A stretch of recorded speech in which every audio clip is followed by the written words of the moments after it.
Una vez más, bienvenidos todos ustedes, hermanos, dándole las gracias por su interés, su buena voluntad en acompañarme en esta serie de lecciones. El tema que estamos estudiando no es un tema fácil, es un tema que requiere de análisis cuidadoso y también de discernimiento y de dejar que sea la palabra de Dios la que hable. No nuestras emociones, no los eventos de actualidad, sino que la Escritura interprete la Escritura. La idea de Dios visitando a su pueblo está estrechamente ligada en el Antiguo Testamento con la venida del día del Señor. Como ustedes pueden ver ahí en pantalla, el título es El día del Señor. Y cuando estamos leyendo aquí del día del Señor, o lo que vamos a estudiar ahora del día del Señor, no tiene nada que ver con el primer día de la semana. La frase día del Señor figura en gran medida en la profecía del Antiguo Testamento. Originalmente era un día de redención que el pueblo esperaba con gran alegría. Pero a medida que la fe de la nación de Israel, sus prácticas se fueron degenerando, la frase experimentó un desarrollo. Y, como vamos a ver a continuación, la frase el día del Señor se empieza a cargar cada vez más con pronósticos de fatalidad, de juicio. Sin embargo, también conserva una nota de esperanza para los fieles. La última profecía del Antiguo Testamento se encuentra en el libro del profeta Malaquías.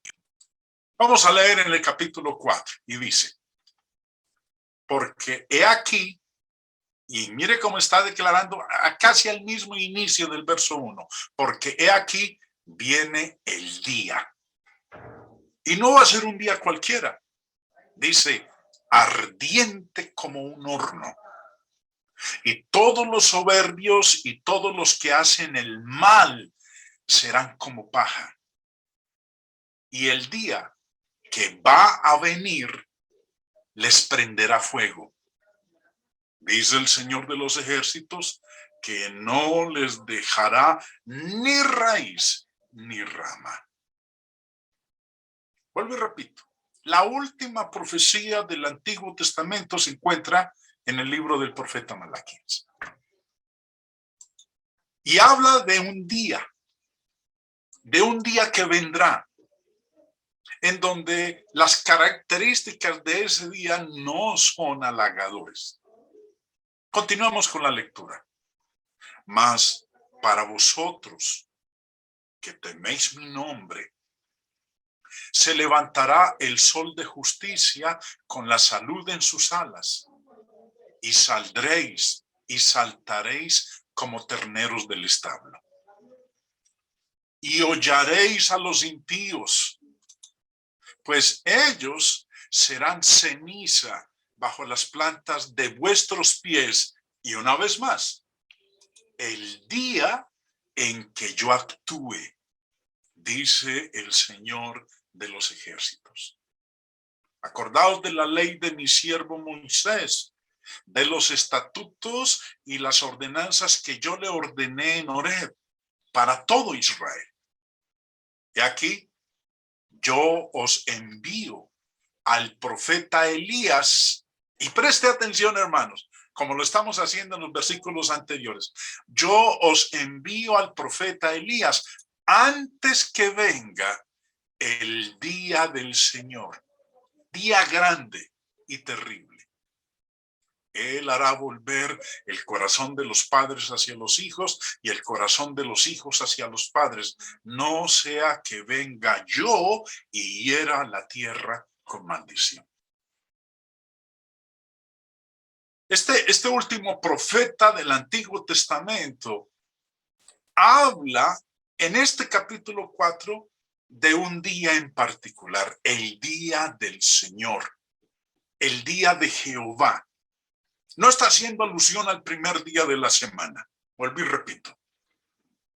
En esta cadena de eventos que hemos venido estudiando en esta serie de temas escatológicos, buscando responder con la Biblia la pregunta que le hicieron los discípulos al Señor de ¿qué señal habrá de tu venida y del fin del juicio? Ya estudiamos nosotros, y del fin del siglo. Ya estudiamos en las lecciones anteriores a qué hacía referencia cuando dice y del fin del siglo. Ahora estamos buscando nosotros entender con la misma palabra de Dios eso de la venida del Señor. Y estamos viendo aquí que está haciendo referencia a un día en el cual Él haría presencia. El día venidero es como lo describe aquí el profeta Malaquías, un horno ardiente que consumirá a los impíos.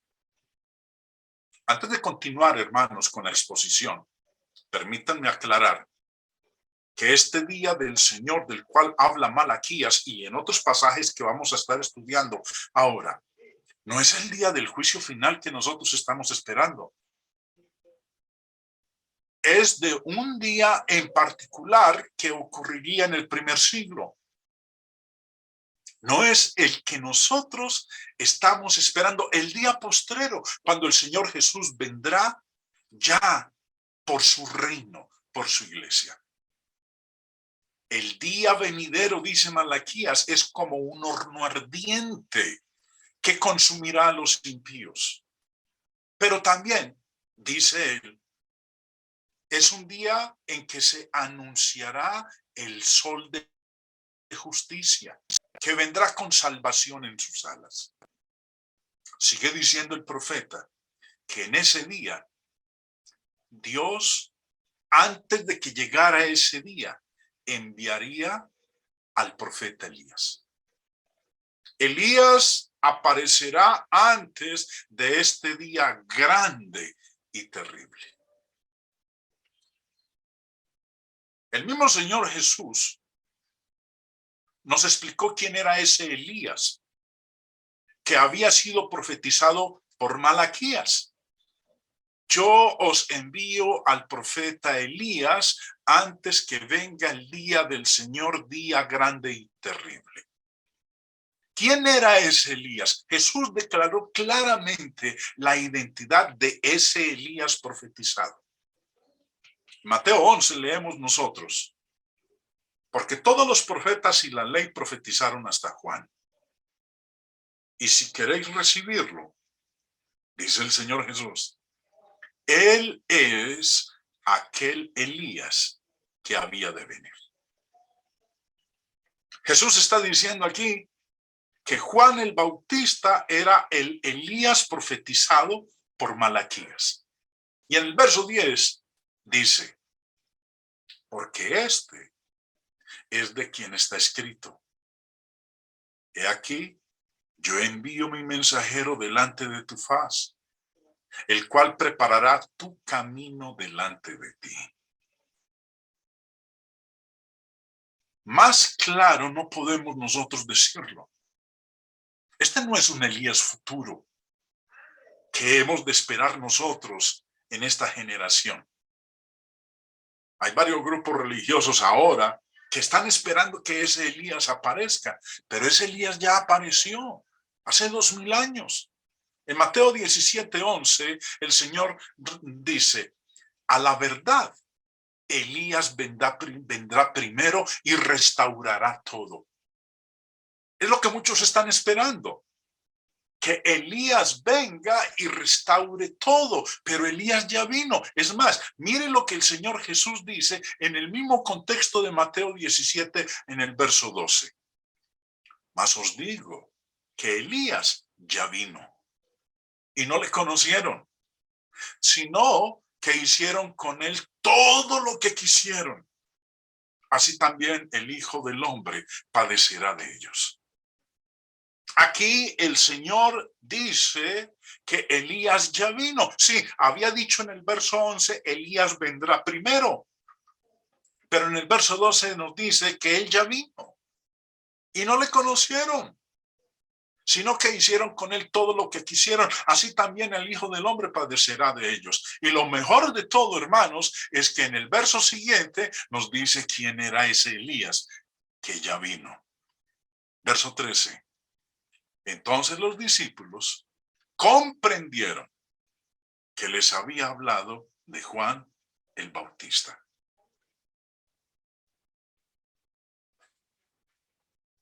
Juan, o más bien en palabras de Malaquías, Elías vendría antes de que llegara el día del Señor grande y terrible.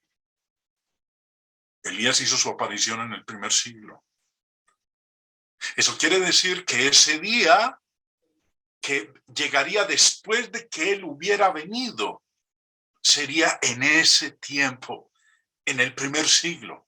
Ese día del Señor grande y terrible era con referencia al primer siglo, no al siglo XXI, en el cual nosotros nos hallamos. El día del Señor sería un gran día para Israel, pero también sería un día terrible. Ahora, algunos de ustedes se pueden estar preguntando, bueno, ¿cómo que un día de mucho bien para la nación de Israel? Y de temor y de horror para ellos. En un momento lo vamos a observar. Cuando dice aquí, Malaquías 4, el día del Señor, día grande y terrible. Esta es la crisis que anunciaba, o el juicio que se anunciaba cuando viniera el Hijo del Hombre por primera vez. En nuestra última lección estuvimos hablando acerca de esto, de la crisis que fue para el pueblo judío la venida del Hijo del Hombre por primera vez. Vamos a retroceder en nuestro estudio a lo que vimos en nuestra última lección.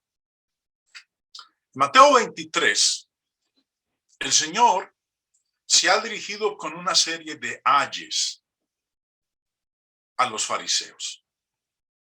Y les ha dicho en el verso 33, serpientes, generación de víboras, ¿cómo escaparéis de la condenación del infierno? Y leyendo el mismo verso en la Biblia de las Américas, en lugar de decir condenación, es traducido con el término juicio. La palabra condenación, la palabra juicio es traducida de este término griego, crisis. Me devuelvo. Hace un momentito dije que Malaquías 4:2 está anunciando la crisis que sería para el pueblo de Israel la venida del Hijo del Hombre por primera vez.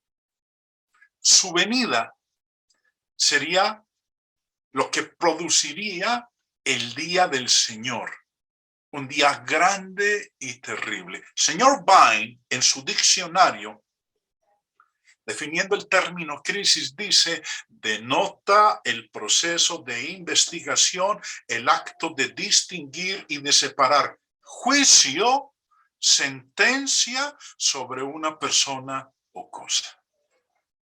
Ese día, el día del Señor, del cual estaba hablando Malaquías, era un día de juicio, sería un día de juicio espantoso y terrible. El mismo Señor Jesús, durante su ministerio, dijo que el Padre le había dado esto a él. Juan 5:22, porque el Padre a nadie juzga, sino que todo, y preste atención, todo el juicio dio al Hijo. Toda sentencia sobre una persona o sobre una cosa, el Padre la dio al Hijo. Todo el juicio dio al Hijo. Ahora, volviendo a Mateo 24:3, donde los discípulos le hicieron al Señor la pregunta: dinos cuándo serán estas cosas y qué señal habrá de tu venida y del fin del siglo. Esa venida tenía un día en particular. Cuando el Señor, en su última semana de vida, acercándose a Jerusalén, Lucas nos dice lo siguiente en el capítulo 19. Cuando el Señor ve la ciudad, exclama estas palabras. Y cuando llegó cerca de la ciudad, al verla, lloró sobre ella. No dice que se alegró, lloró sobre ella. Y el lloro del Señor en esta ocasión es un lloro de lamento por lo que le va a suceder a la ciudad. Diciendo: oh, si también tú conocieses al menos en este tu día, mire lo que dice, tu día, un día en particular, lo que es para tu paz, mas ahora está encubierto de tus ojos. Porque vendrán días sobre ti cuando tus enemigos te rodearán con vallado y te sitiarán y por todas partes te estrecharán. Y te derribarán a tierra y a tus hijos dentro de ti. Y no te dejarán en ti piedra sobre piedra, por cuanto no conociste el tiempo de tu visitación. Si ustedes recuerdan, hermanos, en la última lección habíamos nosotros hablado de esto, de que esta visitación está conectada con la venida. La señal que le pidieron sus discípulos con respecto a su venida o a su visitación. El Señor iba a visitar a Jerusalén.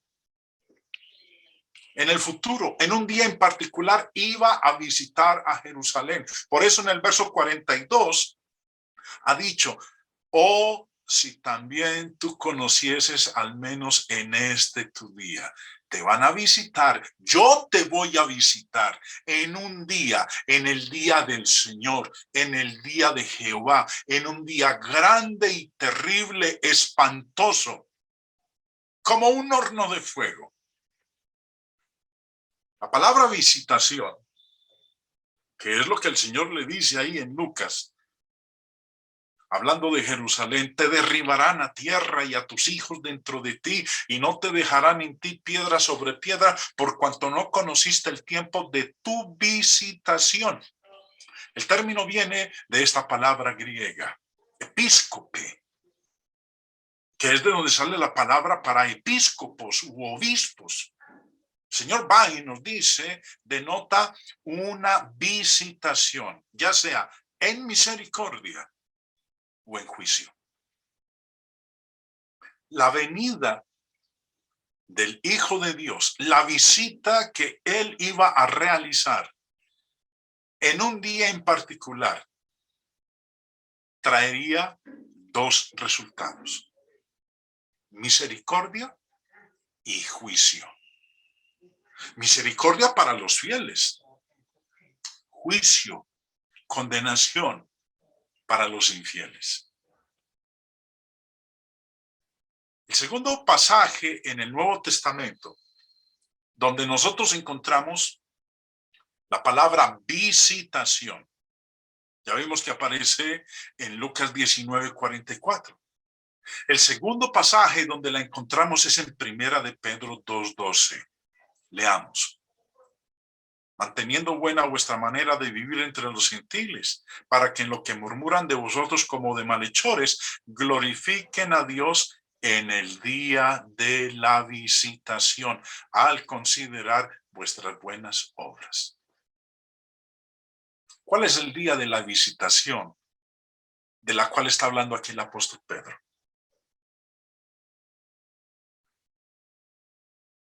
Se está refiriendo a esa venida del Hijo del Hombre que iba a realizar de una manera simbólica después de haber regresado al cielo. La carta de Pedro, de Primera de Pedro, fue escrita en el año 63, 7 años antes de la destrucción de Jerusalén. El hermano Bill Ribs, en su comentario, en sus notas de Primera de Pedro, escribió: se concebe que los judíos usaban la palabra visitación para indicar castigo. Si esta carta fue escrita antes del 70 después de Jesucristo, y parece que 4:7, Primera de Pedro 4:7, el fin se refiere a la destrucción de Jerusalén, entonces se saca que la conclusión de que Pedro está diciendo que los gentiles convertidos en cristianos a consecuencia del ejemplo de los hermanos, glorificarían a Dios en el tiempo de la destrucción de Jerusalén, porque estarían ellos seguros. Lo que el Señor dijo en Lucas 19 era haciendo alusión a la destrucción de Jerusalén. Cuando en Lucas 19 habló del día de la visitación, estaba haciendo referencia a lo que iba a ocurrir en el año 70 con la destrucción de Jerusalén, cuando Él vendría. Y vemos que aquí en Primera de Pedro 2:12 habla de lo mismo. Volviendo a Malaquías capítulo 4. Verso 2, he aquí, yo os envío al profeta Elías antes que venga el día del Señor. Día grande y terrible. Howard Freeman, en su libro Una introducción a los profetas del Antiguo Testamento, hablando de este pasaje de Malaquías, escribió lo siguiente: el tema central del libro, o sea, pues del libro del profeta Malaquías, el tema central del libro es el énfasis en el día del Señor. Esta frase escatológica, única, el día de Yahvé, o el día de Jehová, o el día del Señor, que fue primero anotado en Abdías, es reiterado una y otra vez por el profeta Joel. Menciona ahí esos pasajes y enseguida vamos a leer estos pasajes que aparecen ahí en pantalla. Su significado espiritual se encuentra en la naturaleza y propósito de este día.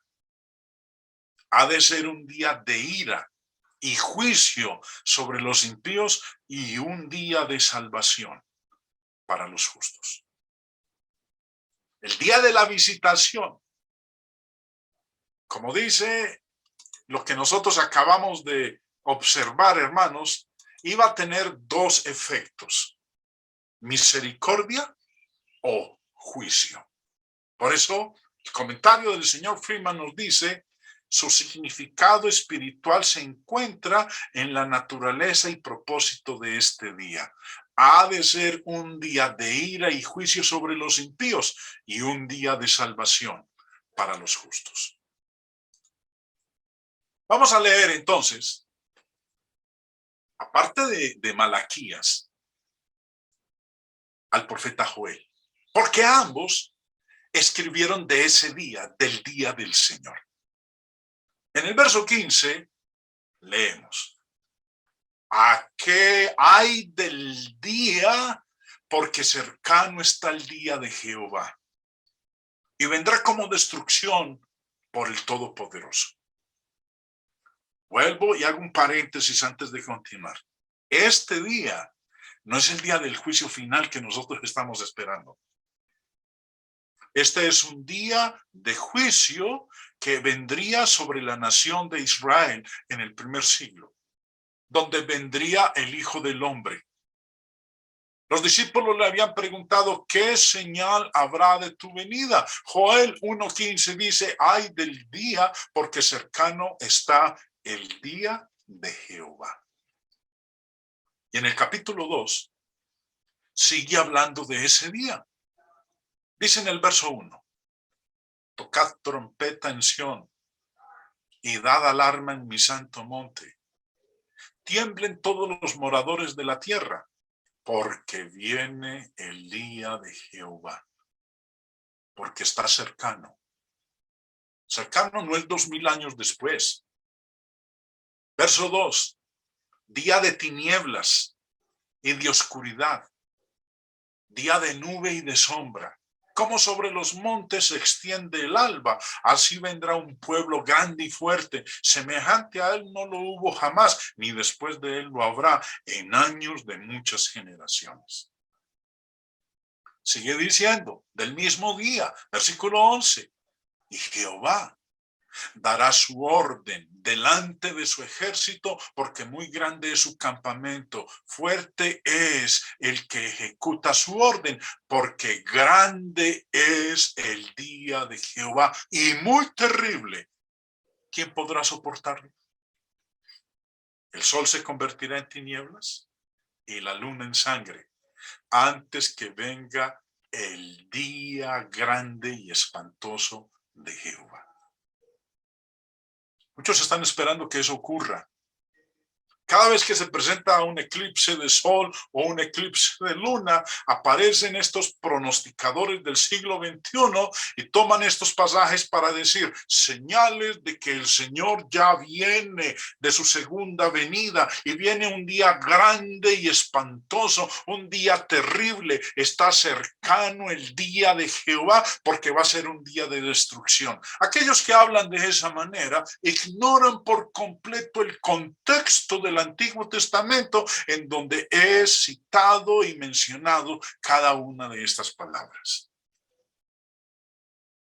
En el capítulo 3 continúa Joel diciendo, verso 14, muchos pueblos en el valle de la decisión, porque cercano está el día de Jehová en el valle de la decisión. El sol y la luna se oscurecerán y las estrellas retraerán su resplandor.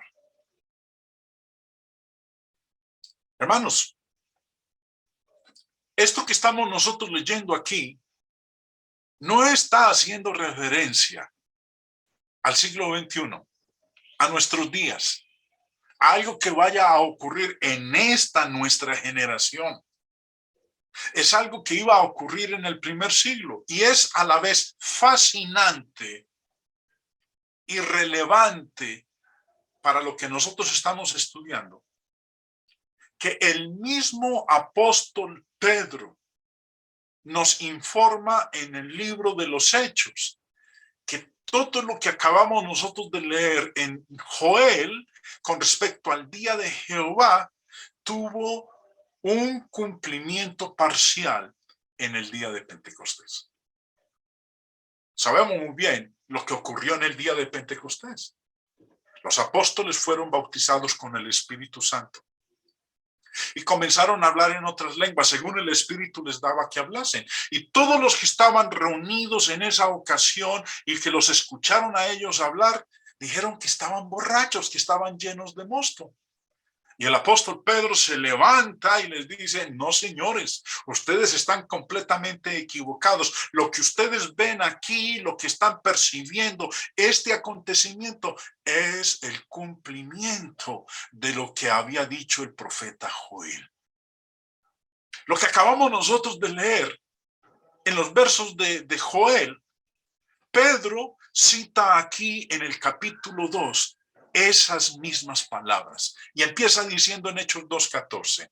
Entonces Pedro, poniéndose en pie con los 11, alzó la voz y les habló diciendo, varones judíos y todos los que habitáis en Jerusalén, esto os sea notorio y oíd mis palabras, porque esto no están ebrios, como vosotros suponéis, puesto que es la hora tercera del día. Son las 9 de la mañana. Es la hora tercera del día. No están ebrios, como ustedes suponen. Más bien, esto es lo dicho por el profeta Joel. Ahorita les va a citar lo que acabamos de leer nosotros en el libro de Joel. Esto es lo dicho por el profeta Joel. Señores, lo que hoy está ocurriendo, Pedro les está diciendo, lo que ustedes están viendo hoy es el cumplimiento de lo que fue dicho hace 500 años atrás por el profeta Joel. Y en los postreros días, dice Dios, derramaré de mi espíritu sobre toda carne.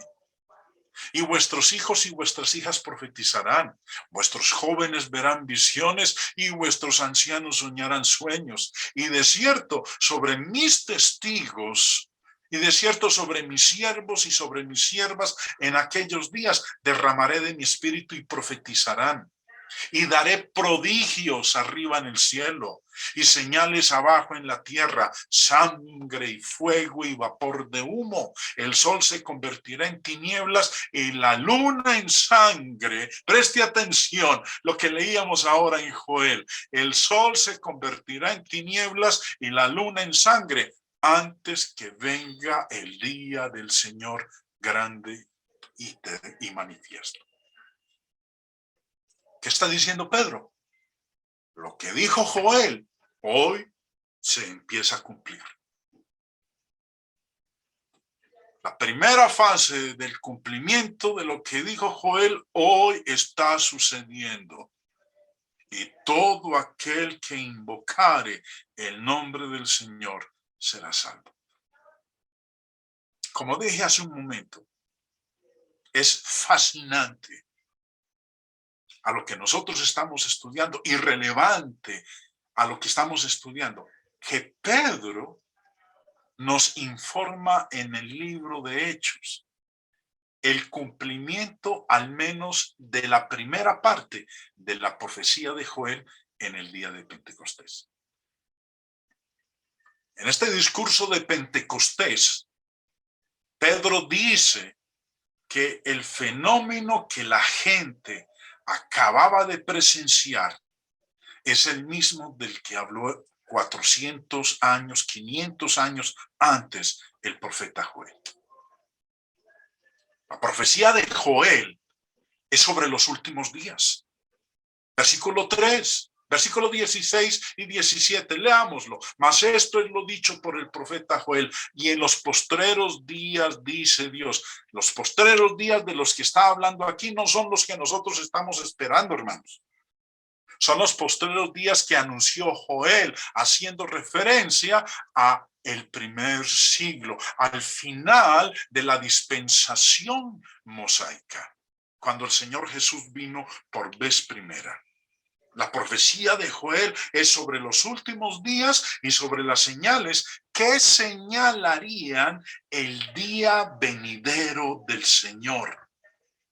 El sol se convertirá en tinieblas, verso 20, y la luna en sangre antes que venga el día del Señor grande y manifiesto.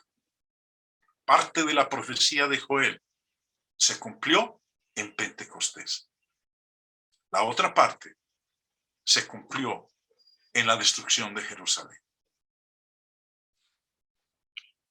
Malaquías 4:5, último profeta del Antiguo Testamento. He aquí, yo os envío al profeta Elías antes que venga el día del Señor, día grande y terrible. ¿Quién era el profeta Elías? Juan el Bautista. Y vino antes de que viniera el día del Señor grande y terrible. Y como dijo Joel, el sol se convertirá en tinieblas y la luna en sangre antes que venga el día grande y espantoso de Jehová. Parte de la profecía de Joel se cumplió en Pentecostés. La otra parte se cumplió en la destrucción de Jerusalén. Otro profeta que habló de lo mismo fue Amós. En el capítulo 5 leemos: ay de los que desean el día de Jehová. ¿Para qué queréis este día de Jehová? Será de tinieblas y no de luz. Como el que huye de delante del león y se encuentra con el oso, o como si entrara en casa y apoyara su mano en la pared y le muerde una culebra.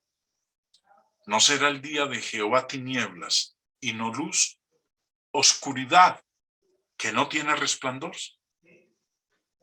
Este es un oráculo de la fatalidad precedido por la palabra aflicción. Las imágenes gráficas describen la ironía que caerá sobre aquellos que tienen una falsa expectativa.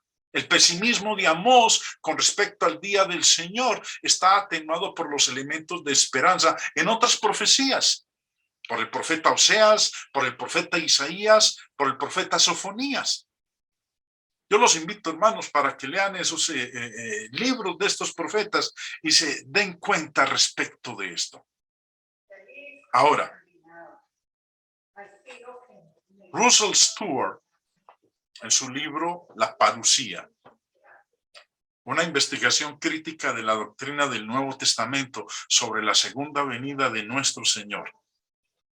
Desde el punto de vista de este escritor, las profecías del Antiguo Testamento con respecto al día venidero del Señor, al día de Jehová, grande y terrible, espantoso como un horno de fuego, apuntan a la destrucción de Jerusalén en el año 70.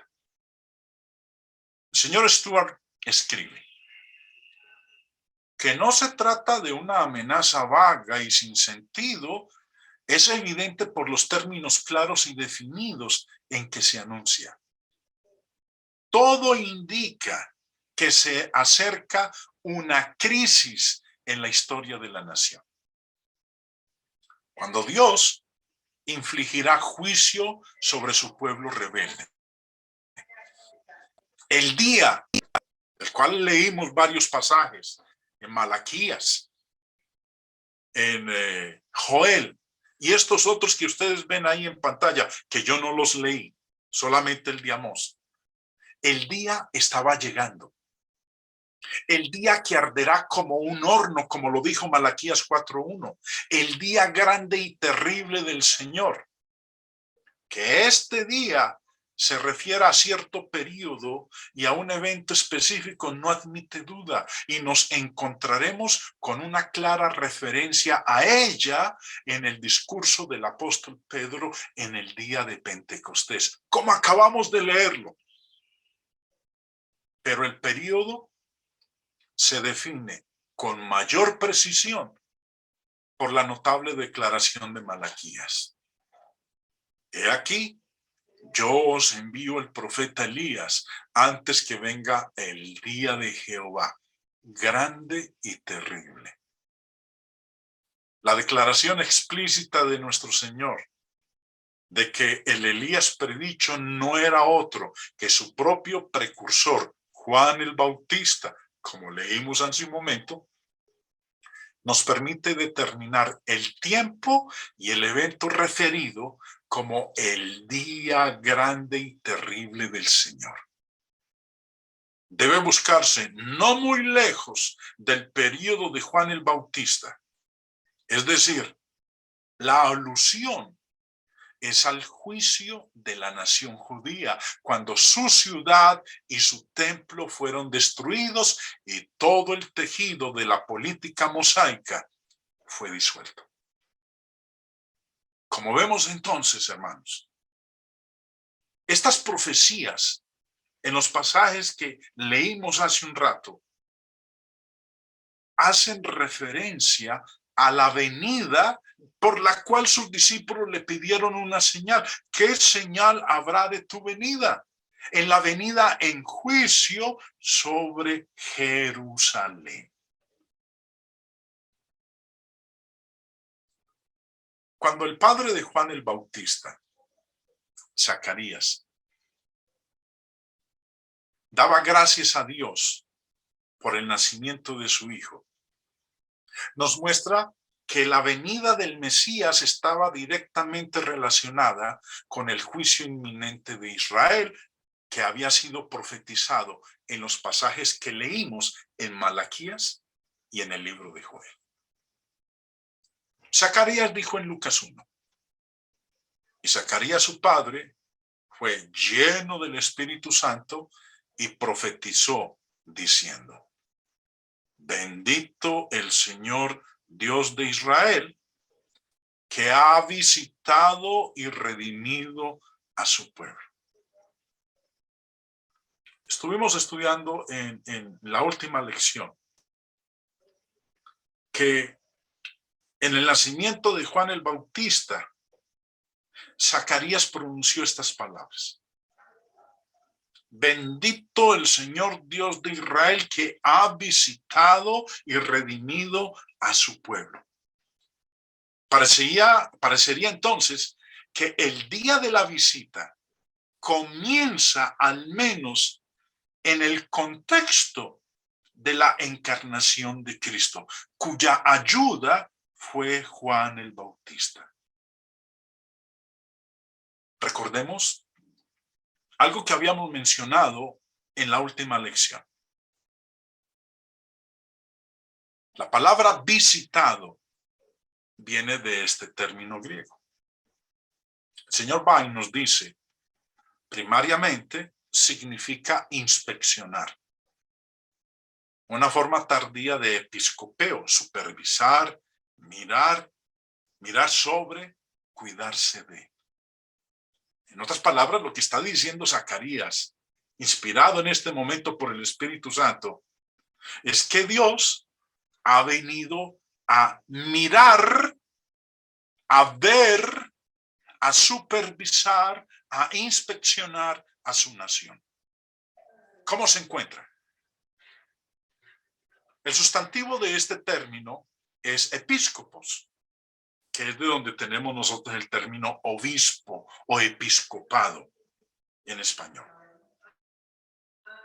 Nos dice el señor Bain que significa literalmente supervisor. Epi, sobre, escopeo, mirar o vigilar, de donde se deriva el término castellano episcopado.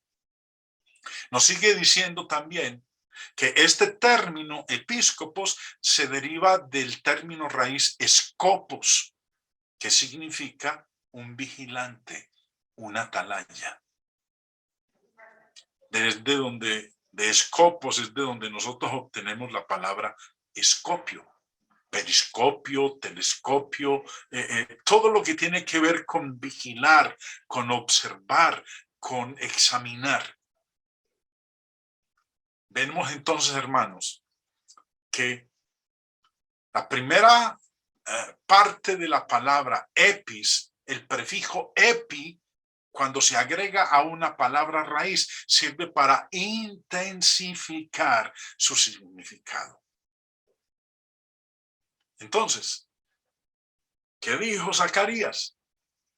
Bendito el Señor Dios de Israel, que ha visitado a su pueblo. Lucas usa el lenguaje de la visitación con respecto al ministerio terrenal de Jesús. Mire lo que dice. Cuando Dios visita a su pueblo, en el sentido del Nuevo Testamento, viene a examinar su condición. Viene a alabar o juzgar, a redimir o condenar.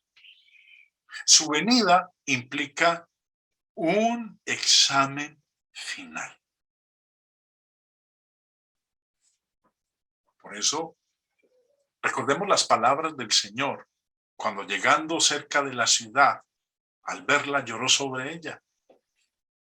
Y les dijo en el verso 40, habló de ella y dijo en el verso 44, te derribarán a tierra y a tus hijos dentro de ti. Y no te dejarán en ti piedra sobre piedra, por cuanto no conociste el tiempo de tu visitación. Una visitación que para uno sería una bendición y para otro sería una condenación. Una visitación que sería de alabanza, de misericordia para unos, pero de juicio de condenación para otros. Hay un evento narrado en Lucas capítulo 19 y es la resurrección del hijo de la viuda de Naín, en donde vemos nosotros al Señor llevando a cabo su ministerio.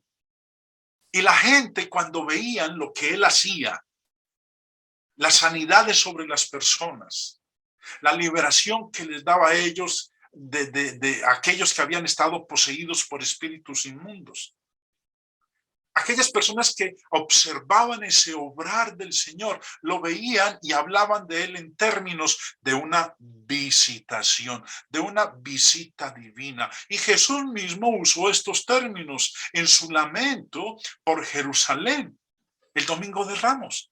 Pero antes de eso, veamos lo que ocurre, en este caso, con la resurrección del hijo de la viuda de Naín. Como ustedes pueden observar ahí en el mapa, la flecha nos indica que era Naín, un poblado. Al norte, en el sector de Galilea, donde el Señor desarrolló la mayor parte de su ministerio. Y dice el texto, aconteció después que él iba a la ciudad que se llama Naín, e iban con él muchos de sus discípulos y una gran multitud. Cuando llegó cerca de la puerta de la ciudad, he aquí que llevaban a enterrar a un difunto, hijo único de su madre, la cual era viuda, y había con ella mucha gente de la ciudad. Y cuando el Señor la vio, se compadeció de ella y le dijo, no llores.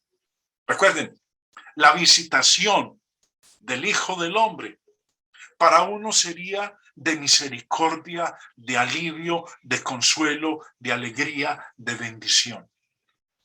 Para otros sería de condenación. Y cuando el Señor la vio, se compadeció de ella y le dijo, no llores. Y acercándose, tocó el féretro, y los que lo llevaban se detuvieron y dijo, joven, a ti te digo, levántate. Entonces se incorporó el que había muerto y comenzó a hablar y lo dio a su madre. Lo que viene a continuación es interesante, porque es una confirmación más de que cuando el Señor Jesús vino por vez primera, su venida tendría dos efectos sobre el pueblo. Verso 16. Y todos tuvieron miedo y glorificaban a Dios, diciendo, un gran profeta se ha levantado entre nosotros y Dios ha visitado a su pueblo. Pero esta visita era una visita de compasión, de bendición, de alegría, de regocijo, de misericordia, de ayuda, de compasión para muchos en la nación. Para otros no sería así. Vuelvo y repito, cuando Dios visita a su pueblo en el sentido del Nuevo Testamento, viene a examinar su condición, viene a alabar o juzgar, a redimir o condenar. Su venida implica un examen final. Lo último, antes de terminar la lección del día de hoy, hermanos, es recordar lo que ya leímos en Lucas 19. Recuerden que los discípulos le habían preguntado en Mateo 24:3. ¿Cuándo serán estas cosas y qué señal habrá de tu venida? Bueno, volviendo a leer en Lucas 19. Cuando llegó cerca de la ciudad, al verla, lloró sobre ella. Porque su venida no iba a ser una venida de compasión, de misericordia, de bendición para con ellos. Su venida, de la cual ellos le están preguntando al Señor aquí, iba a ser una venida con un día grande, espantoso y terrible. diciendo, oh, si también tú conocieses al menos en este tu día lo que es para tu paz.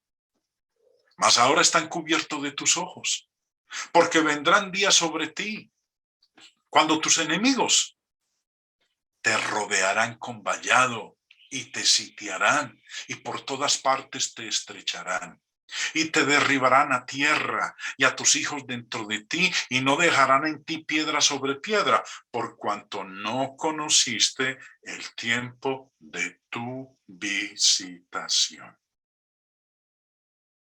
En este lamento, Jesús, y preste atención a lo que dice en el verso 42.